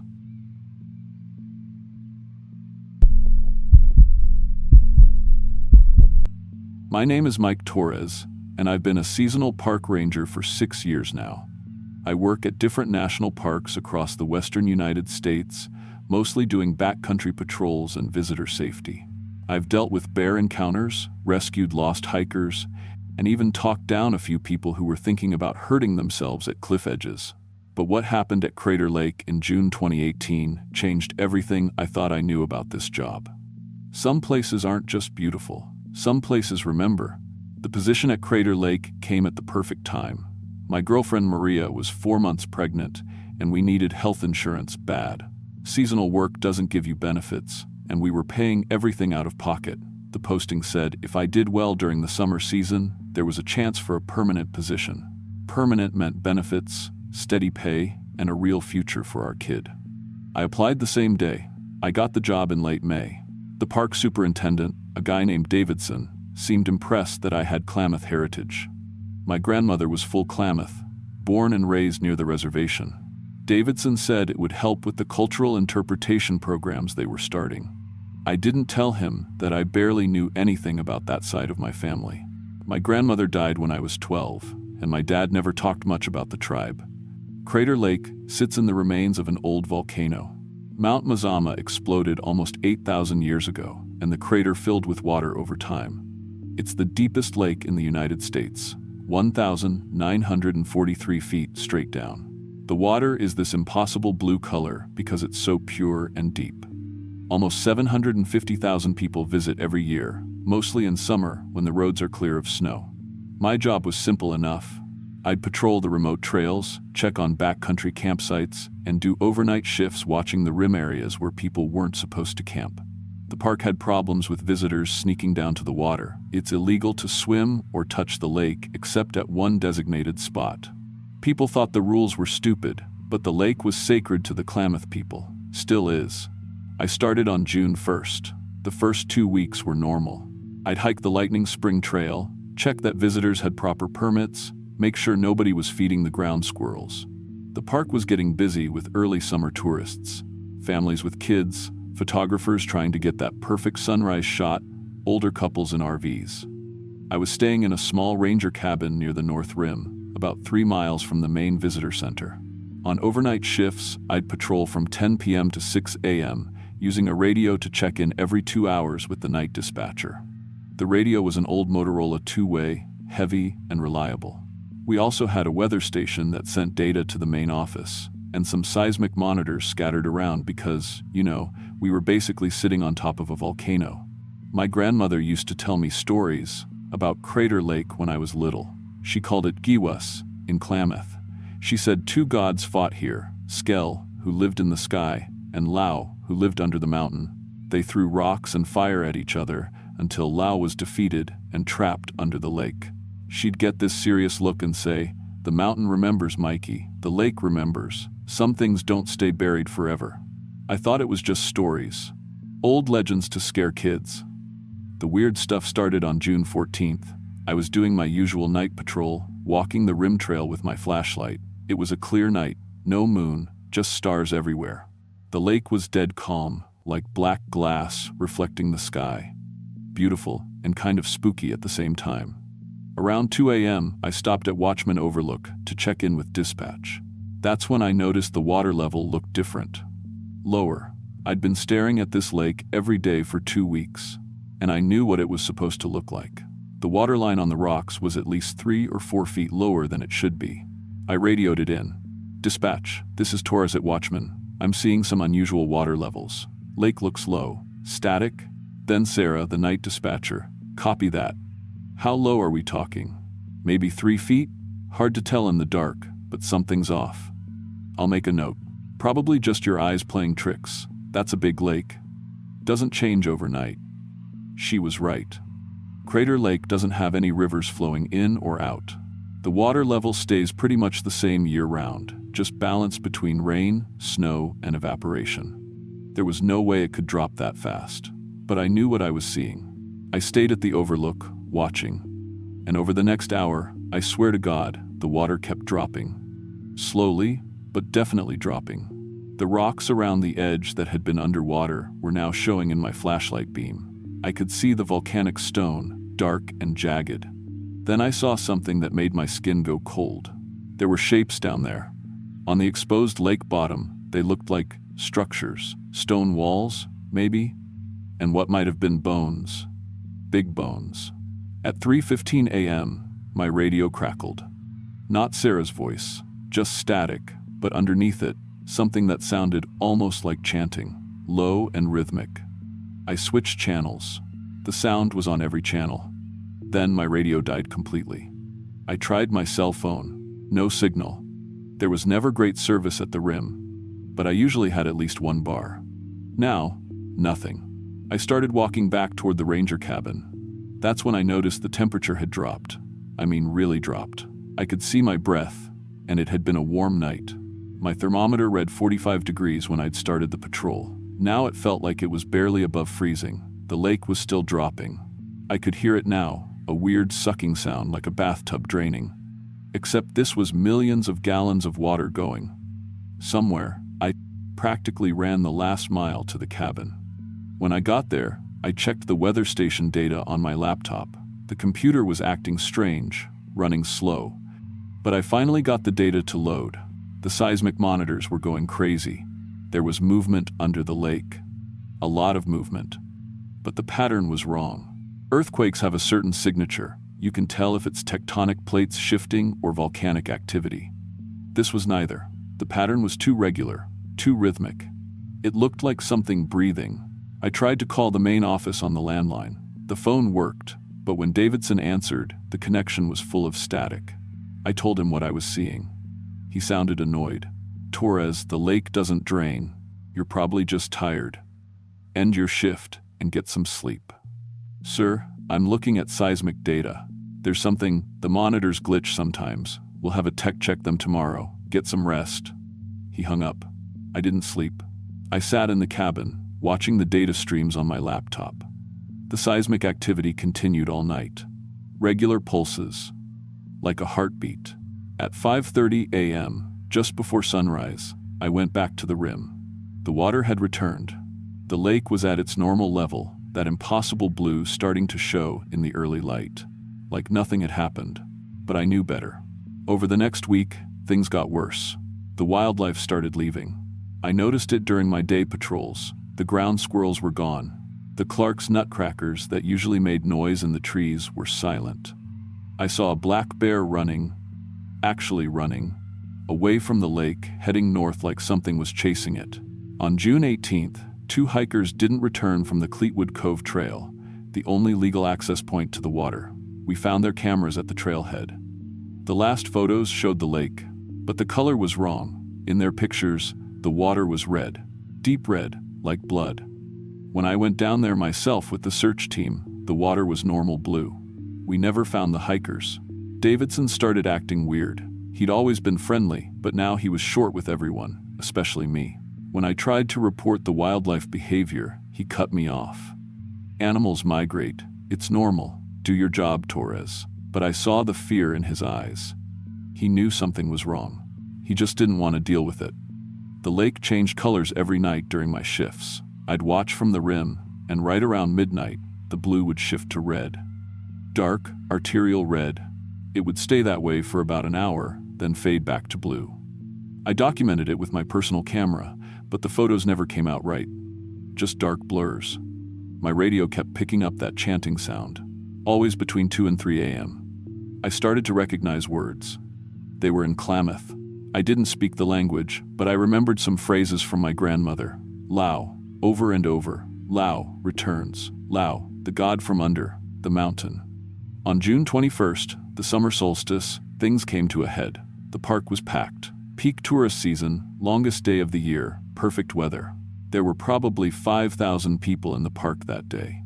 Davidson had all rangers on duty, even the seasonal workers. We were managing traffic, giving talks, helping visitors. I was stationed at Rim Village when my radio started going crazy. Every ranger was reporting the same thing. The ground was shaking. Not like an earthquake, more like something moving under our feet. Then the lake started to drain again. Fast. In front of thousands of witnesses, people were screaming, taking videos. The water was dropping at an impossible rate. Within 10 minutes, the lake level had fallen over 100 feet. The exposed shore was covered in those structures I'd seen before. Stone ruins, ancient buildings, and bones everywhere. Massive bones. Davidson was yelling into his radio, trying to coordinate an evacuation. But people weren't leaving. They were all staring at the lake, taking pictures. Some were actually trying to climb down to the ruins. That's when I saw it.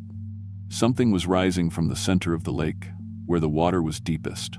It started as a disturbance, the remaining water swirling, boiling. Then a shape began to emerge. Huge, massive beyond anything that should be possible. It looked like it was made of volcanic stone, black and red, but it moved like it was alive. Parts of it were solid rock, but parts flowed like lava. Water poured off it, steaming. It had a shape, roughly serpent-like, but wrong. Geometries that hurt to look at.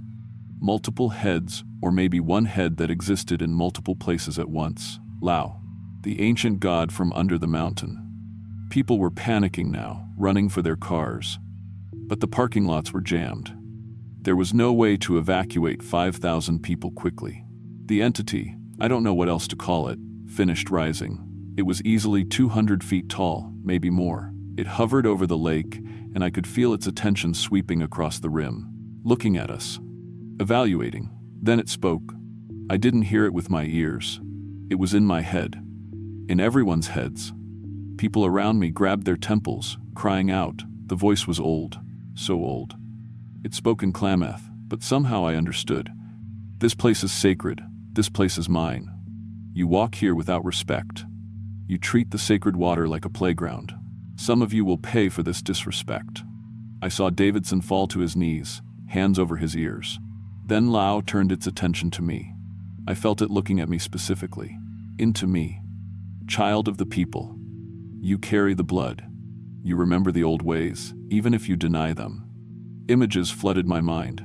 My grandmother, teaching me songs I'd forgotten. Stories about respect for sacred places. Ceremonies I'd thought were just make-believe. You will choose, Lao said. Help me identify those who deserve punishment. Those who have shown disrespect, who have violated the sacred water, point them out, and I will spare the others. Refuse, and I will take them all. I understood what it was asking. It wanted me to judge, to decide who lived and who died. Around me, tourists were crying, praying. Some were trying to film the entity with their phones. Even now, facing something beyond explanation, they couldn't stop treating it like entertainment. I can't, I said out loud. I won't. Lao's presence pressed down on me, crushing. Then they all die. In my mind, I heard my grandmother's voice. Not a memory. Actually her voice. Clear as day. The old ceremony, Mikey. The one I taught you when you were small. You remember. You have to remember. And I did. Bits and pieces coming back. A song, specific words, actions. It was a guardian ceremony. The Klamath had guardians once, people who stayed at sacred sites to maintain the balance between the spirit world and ours. The cost of the ceremony was steep. The guardian couldn't leave. Ever. They became part of the sacred place, protecting it, keeping the ancient spirits at peace. I'd be giving up everything. Maria, our baby, any chance at a normal life, but 5,000 people would live. I started singing. The words came back, muscle memory from when I was 9 years old, sitting with my grandmother by a fire. The song of binding, the song of guardianship. Lao recoiled. You would do this? Give up your life? To protect them? Yeah, I would. The entity seemed to consider. Then, slowly, it began to sink back into the lake. The water rushed back in, filling the crater with a sound like thunder. The ruins disappeared. The bones vanished.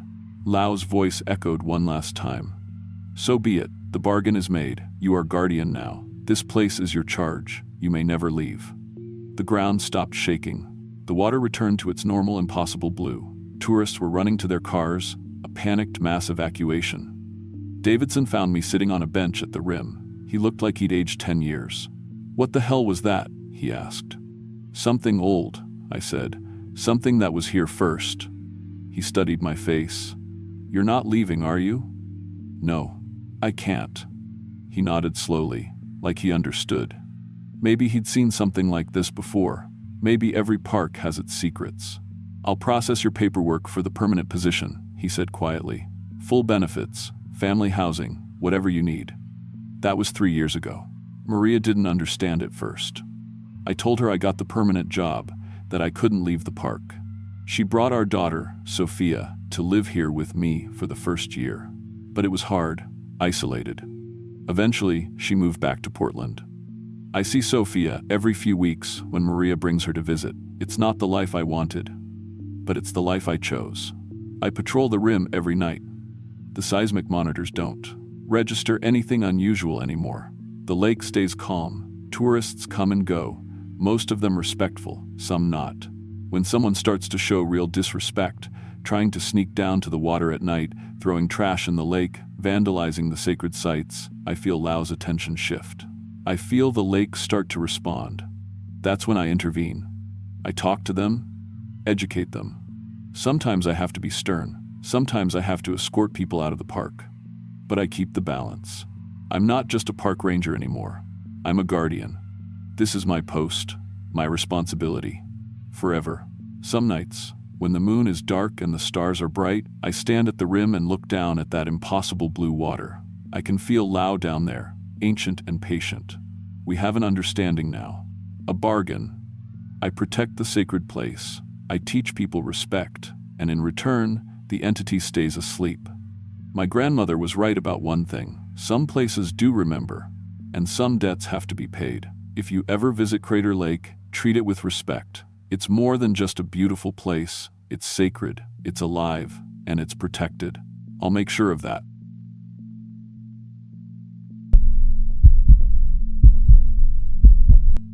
My name is Maria Santos, and I've been working the night shift at Midnight Munchies food cart in downtown Portland for 2 years. I'm 24 years old, finishing my nursing degree while my parents work double shifts to help pay what my job can't cover. They came here from the Philippines with nothing, and they gave up everything so I could have a future. This food cart job was the only one that worked with my class schedule. The owner, Mrs. Chen, hired me when everyone else said no. I needed this job. I needed to finish school. But what I saw during those late nights in October 2020 made me destroy everything my family worked for. I want you to understand something about working overnight at a food cart in Portland's Party District. You see people at their worst.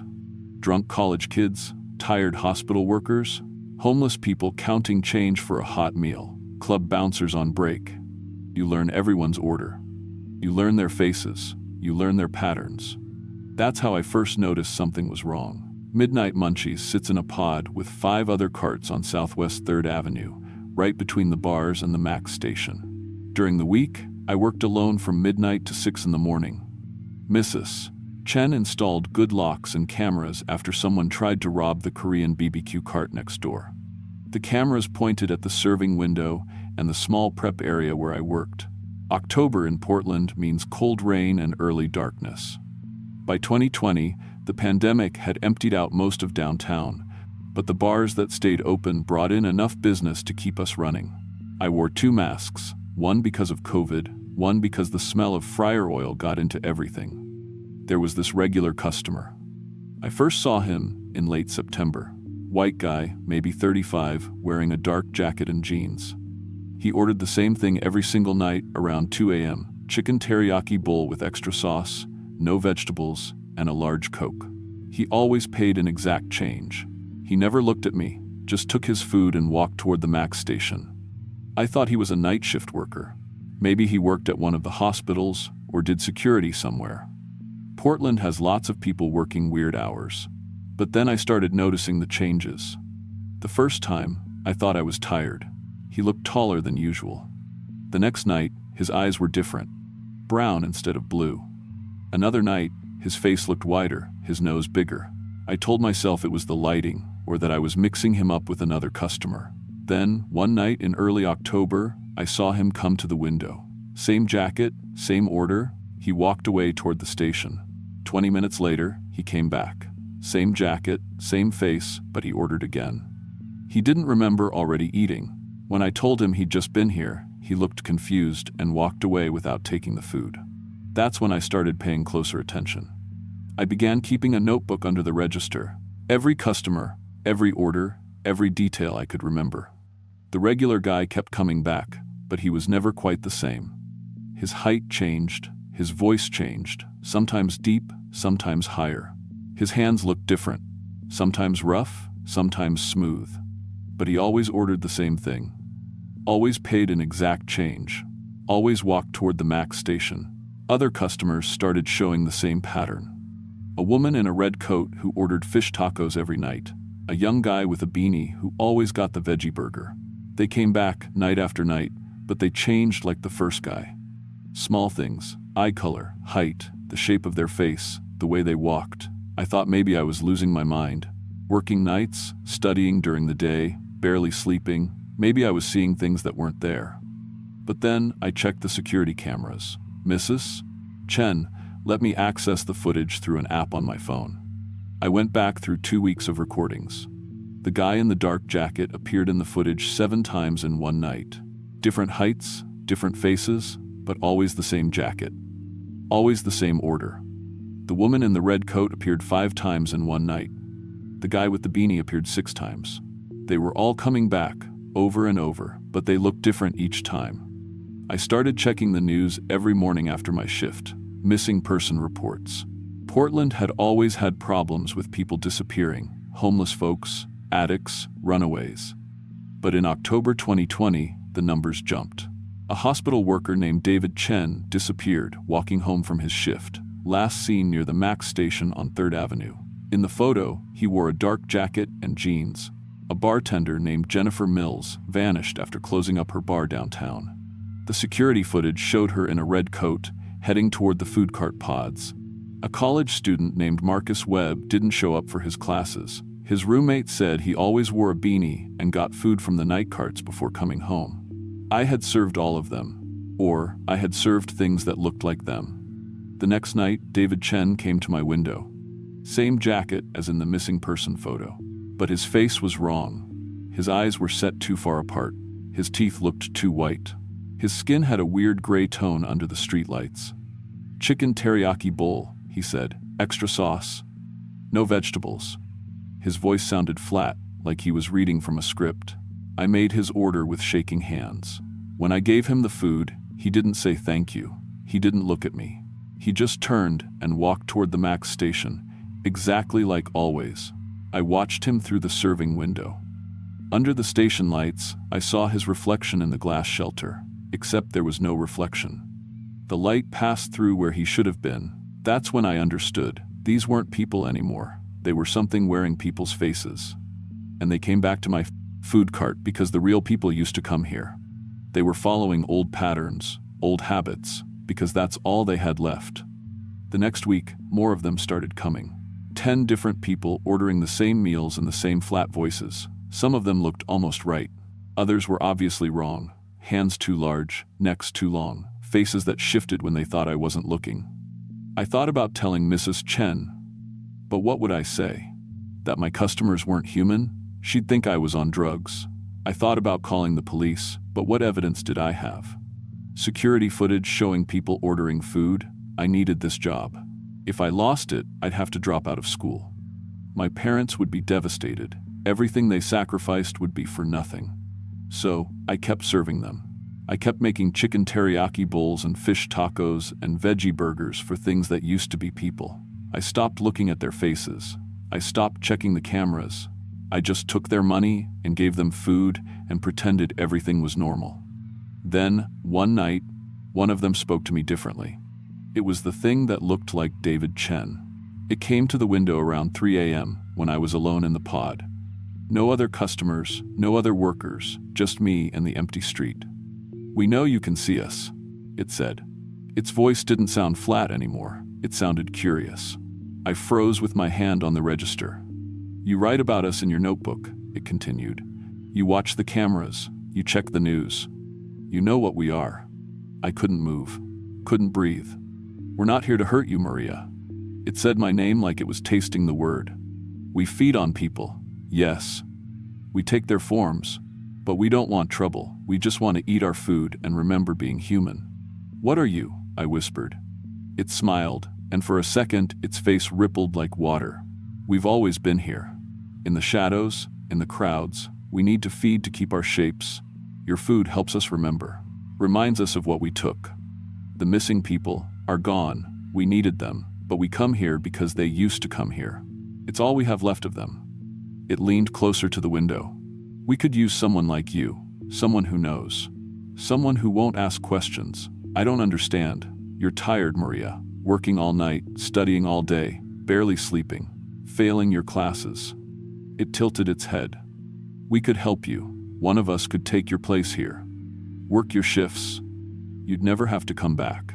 You could focus on school full time. Your parents would never know the difference." My heart hammered in my chest. "You want to replace me? We want to help you. The you standing here would go to school, get your degree, become a nurse, make your parents proud. And the you here would keep making our food, keeping our secret. Everyone wins." It slid exact change across the counter. "Think about it. We'll be back tomorrow." I didn't sleep the next day. I lay in bed staring at the ceiling of my apartment, thinking about what it had offered. A perfect copy of me working the cart while I focused on school. No more exhaustion, no more falling asleep in class, no more failed exams. But it wouldn't be me. It would be something wearing my face, using my memories, pretending to be me while I lived my life. Would my parents know? Would my friends? And what happened to the real people these things replaced? Were they dead? Were they trapped somewhere? Did they watch from inside while something else lived their lives? I thought about David Chen and Jennifer Mills and Marcus Webb.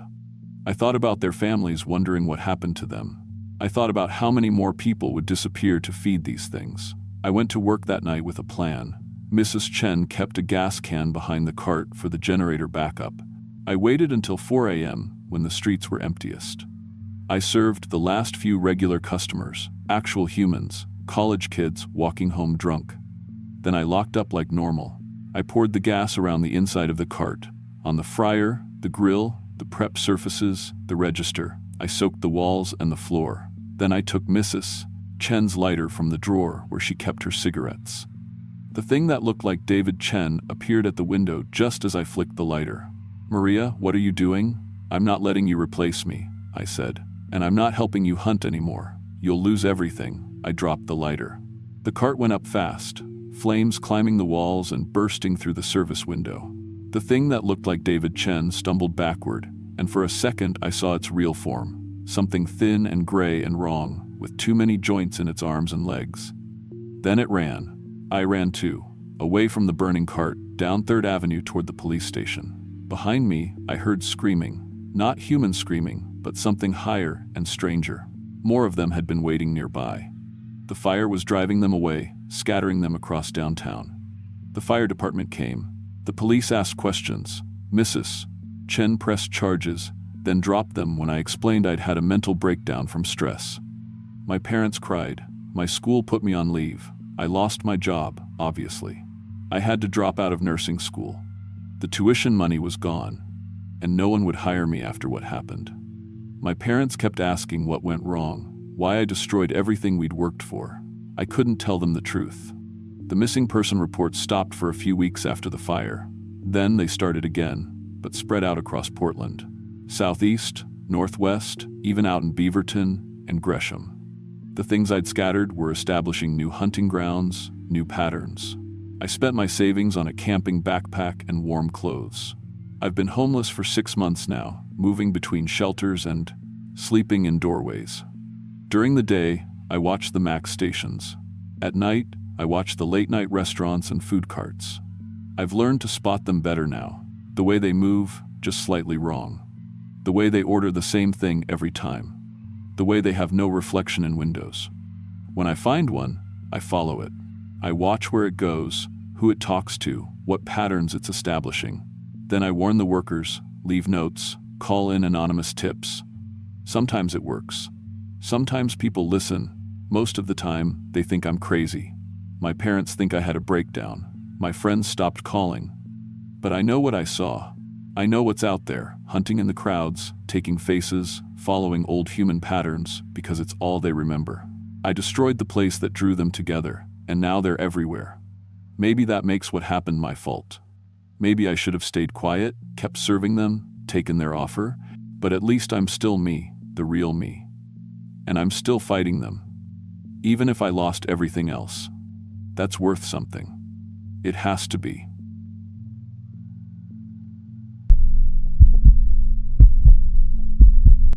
My name is Tom Walsh, and I've been a lighthouse maintenance technician for 12 years. I work on the automated systems that keep these historic structures running, electrical systems, rotating mechanisms, backup generators, LED arrays. I've climbed more lighthouses than most people have seen in their lives. I've worked through storms that would make you sick just watching from shore. But what happened in December 2021 at the Coquille River Lighthouse near Bandon, Oregon, made me understand that some lights don't just guide ships home. Some lights call things to shore that should stay in the deep water. I took the job 3 months after my wife Sarah died. Car accident on Highway 101, black ice. I was driving. Emma, our daughter, was 16 then. She blamed me. Hell, I blamed me too. The guilt was eating me alive, and our house felt like a tomb full of Sarah's things and Emma's silence. When the position opened up at Coquille River, I jumped at it. The pay was good enough to cover Emma's therapy sessions and start saving for her college fund. And if I'm being honest, I needed to get away from everything that reminded me of what I'd destroyed. The lighthouse sits on a rocky point where the Coquille River meets the Pacific. It's been automated since the 60s, but they keep a technician on site for maintenance and security. The keeper's quarters are small but comfortable bedroom, kitchen, bathroom, and a workshop filled with spare parts and tools. During tourist season, I'd give tours and keep vandals away. In winter, I was alone with the wind and the waves and my thoughts. Sarah and I visited this lighthouse on our first date, 20 years ago. We were 19, stupid in love, and we climbed up to the light room and watched the sun set over the ocean. She kissed me while the beam rotated around us. Taking this job felt like coming back to her somehow. Like, maybe if I stayed here long enough, I'd feel close to her again. The lighthouse runs on a timer system. The light kicks on automatically at dusk and shuts off at dawn. My job was simple. Check the rotation mechanism twice a day, test the backup generator weekly, replace bulbs when needed, and keep the place from falling apart. The first 2 months were quiet. I'd wake up, do my maintenance checks, eat alone, and fall asleep to the sound of waves crashing against rocks. Emma texted me sometimes. Short messages that felt like obligations. I didn't blame her. Things started getting strange in early December. I began noticing a pattern with the visitors. Even in winter, people would drive out to see the lighthouse. Not many, maybe 2 or 3 a week. But every single one of them looked heavy. That's the only word for it. Like they were carrying weight nobody else could see. I'd see them standing at the edge of the rocks, staring out at the water with empty eyes. Some would cry. Others just stood there for hours. One woman told me she'd lost her son 6 months earlier. Another guy mentioned his business had failed and his family had left him. A teenage kid said he didn't know why he'd driven here, just felt pulled to the coast. When I'd ask if they were okay, they'd always say the same thing. I just needed to see the lighthouse. I started keeping track. Over 3 weeks, 17 people visited. I looked up their names in the guest book later, out of curiosity. 5 of them were reported missing within days of their visit. Just vanished. Police reports said they'd probably drowned or fallen from the rocks, but no bodies were ever found. That's when the lighthouse started acting up. The first time, I was eating dinner when the light suddenly blazed on. It was 3 p.m., overcast, but definitely not dark enough for the timer to trigger. I went up to the light room and checked the control panel. Everything looked normal. The timer showed it wasn't supposed to activate for another 4 hours. I manually shut it off and made a note to check the electrical system. It happened again 2 nights later. I woke up at 2 a.m. to find the lighthouse running, but the timer said it should have shut off at dawn. The beam was sweeping across the water in slow, steady rotations. I grabbed my flashlight and headed up the spiral stairs. The light room was freezing. My breath came out in white clouds even though the heater was running. I checked the thermometer on the wall, 42 degrees. It was 68 degrees when I'd gone to bed. The windows were all sealed tight, no drafts. I killed the light manually and headed back down. As I reached the bottom of the stairs, I heard the mechanism click on again above me. The beam started rotating. I ran back up. The control panel showed the light was off, but it clearly wasn't. The LED array was blazing, the rotation motor humming. I flipped the main breaker. The lights in the keeper's quarters went dark, but the lighthouse beam kept turning. That wasn't possible. The lighthouse ran on the same electrical system as everything else. If the main breaker was off, the light should be dead. I stood there in the dark, watching the beam sweep across the ocean, and that's when I saw them. Shapes in the water. Dark forms just beneath the surface, following the path of the light. When the beam swept over an area of ocean, the shapes would rise up, breaking the surface for just a second before diving back down. They were too big to be seals, too fast to be whales, and they moved with purpose, staying in the lighthouse beam like moths around a flame. I grabbed the binoculars from the equipment locker and focused on the water. The next time the beam came around, I got a clear look. They had bodies like eels but thicker, with massive heads that looked almost human. Their skin was slick and black, reflecting the lighthouse beam in shimmering patterns. They had eyes, dozens of them, clustered around their skulls like barnacles. And their mouths. Christ, their mouths opened wide enough to swallow a person whole, filled with rows of needle teeth. I dropped the binoculars and ran. Back in the keeper's quarters, I called my supervisor. Voicemail. I called the Coast Guard. They said they'd send someone in the morning to check the electrical system. I called Emma, but hung up before she answered. What would I even say? I didn't sleep that night. I sat in the kitchen with every light in the house on, listening to the lighthouse beam rotate above me. Click, hum, over and over. In the morning, I searched the lighthouse's archives. Every keeper keeps logs. It's part of the job.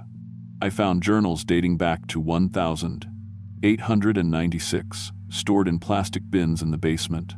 Most were boring maintenance records and weather observations, but some of the older ones had strange entries. Keeper Henry Sutter, 1903. The light draws them again. 3 visitors today, all bearing the weight of grief. By nightfall, 2 had walked into the sea. I tried to stop them, but they would not listen. The feeders were waiting. Keeper Sarah Chen, 1947, spoke with old fishermen today. He calls them Baktak. Says his grandfather's tribe had stories about guilt eaters that lived in the deep. They feed on sorrow. The lighthouse brings the sorrowful, and the Baktak take them. I asked why he still fishes these waters. He said, they only want the ones who are already drowning inside. Keeper Robert Morrison, 1982, tried to disable the light. They appeared anyway. The lighthouse isn't creating them, it's calling them. Or they're calling through it. I don't know anymore. What I do know is that every person who stands at these rocks with guilt in their heart will hear the ocean whisper. Some of them will listen. I slammed the journal shut. My hands were shaking. The Coast Guard technician arrived that afternoon. Nice guy named Marcus. He spent 3 hours checking every system and couldn't find anything wrong. The timer worked perfectly. The electrical system was fine. He suggested maybe I'd been sleepwalking and imagined the malfunctions. I didn't mention the creatures. He would have thought I was crazy. That night, during a storm, the lighthouse activated again. I watched from the keeper's quarters as the beam swept across water, turned wild by wind. The Baktak were everywhere, dozens of them, rising and falling in the waves. They were bigger than I'd thought, some of them 20 feet long at least. And then I felt it, a pull, deep in my chest, like a hook behind my ribs. The guilt I'd been carrying since Sarah died suddenly felt unbearable, crushing. I walked outside without meaning to, drawn toward the rocks. The wind was screaming. Rain hit my face like needles. I could barely see the edge of the cliff, but I kept walking toward it. The lighthouse beam swept over me, and I heard something. Not a voice. Exactly. More like a feeling that had words. Let go. The water will take the weight. Let go. I was 10 feet from the edge when I saw her. Sarah, standing in the rain, wearing the blue jacket she'd died in. She smiled at me, the same smile from our first date, and reached out her hand. Tom, she said, come here. Come to me. We can be together again. I took a step forward. The ocean was so loud. The creatures were singing beneath the waves, a sound like wails, but deeper, sadder. The lighthouse beam swept across Sarah, and for just a second, I saw her clearly, not my wife. Something wearing her face. Something with too many eyes. I ran back inside and locked every door. The next morning, I found a letter slipped under my door. No envelope. Just a single sheet of paper with handwriting I didn't recognize. We can end your guilt, Tom Walsh. We can take the pain of your wife's death and make you feel light again. All you have to do is help us. Mark the visitors who carry the heaviest grief. Keep the lighthouse running during storms. Let us feed, and we'll free you. I burned the letter in the kitchen sink. For 2 weeks, I fought them. I manually disabled the lighthouse every night, cutting wires and pulling fuses. Every morning, the systems would be mysteriously repaired, humming, and functional. Visitors kept coming. I started warning them, begging them to leave, telling them the lighthouse was dangerous. They looked at me like I was the crazy one. 3 more people went missing. The Baktak appeared in my dreams. They showed me visions of my life without guilt, without the crushing weight of Sarah's death. They showed me Emma forgiving me, smiling at me again. They offered me peace. But the price was helping them hunt. On December 23rd, another storm rolled in. I made my decision. I went to the basement and opened the natural gas line to the backup generator. Then I went to the light room and smashed every LED panel I could reach with a hammer. I poured gasoline on the rotation mechanism and lit it on fire. The whole structure went up fast, old wood and electrical wiring, decades of paint and oil. I called 911 and told them the lighthouse was on fire. Then I called the Coast Guard and reported multiple distress signals offshore ships that didn't exist, but I gave them exact coordinates. I needed them to send help into those waters, needed them to see what was out there. The fire department arrived too late. The lighthouse was gone, just a burning shell on the rocks. The Coast Guard found nothing where I'd said the ships were in distress. But during the search, 3 of their vessels reported sonar contacts matching nothing in any database. Large, fast-moving objects in deep water. They couldn't explain it. The official investigation said I'd had a mental breakdown. The fire was ruled accidental. They offered me early retirement with full benefits, psychiatric treatment, and a non-disclosure agreement. I signed everything they put in front of me.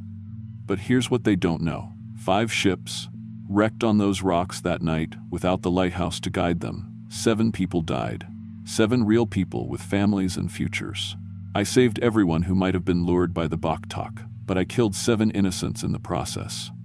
I moved back home to Emma. She's in college now, studying marine biology. We talk more. Sometimes she even smiles at me. The guilt about Sarah hasn't gone away. The Baktak were lying about that. But I carry it myself now, the way I'm supposed to. It's my weight to bear. Sometimes I dream about the lighthouse. In my dreams, it's still standing, still rotating. And the Baktak are still down there in the deep water, still hungry, still singing their sad songs to the guilty and the grieving. And sometimes I wonder if I really destroyed them, or if I just made them move down the coast to the next lighthouse, to the next keeper, to the next person carrying weight they can't put down. If you work on the Oregon coast, if you maintain lighthouses or live near the ocean, listen to me. If your light starts running on its own, if you see shapes following the beam, if visitors come bearing heavy grief, get out. Don't try to fight them. Don't make deals with them. And whatever you do, don't let them show you the people you've lost. That's not your loved one standing in the rain. That's something wearing their face, something that feeds on the guilt you can't let go. I learned that the hard way. I just hope I learned it soon enough.